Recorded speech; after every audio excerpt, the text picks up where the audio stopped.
Qatar, இந்த middle ஈஸ்ட்டில் எவ்வளோ தரப்புகள் ஈரானால் பாதிக்கப்பட்டுருக்குல்ல, அதில் முக்கியமாக கத்தாரை சொல்ல முடியும்.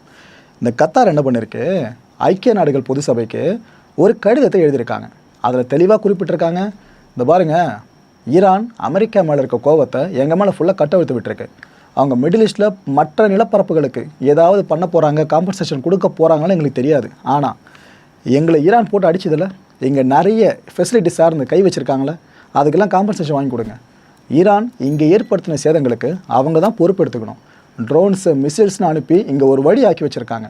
வாங்க, சேதத்தை ஃபுல்லாக நீங்கள் மதிப்பிடுங்க, ஐநாவோட அதிகாரிகளை வாங்க மதிப்பிடுங்க, எந்த அளவுக்கு காம்பன்சேஷன் பெற்று தர முடியுமோ ஈரான் கிட்டேருந்து வாங்கி கொடுங்கன்னு இவங்க கேட்டிருக்காங்க.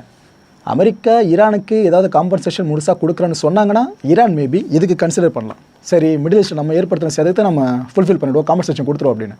ஆனால் அமெரிக்கா காம்பன்சேஷன் பற்றி வாயை திறக்காதப்ப ஈரான் கத்தாரோட இந்த ரெக்வஸ்ட்க்கு செவி சாய்க்கணும்னு நினைக்கிறீங்க? வாய்ப்பே இல்லை. ஓகே.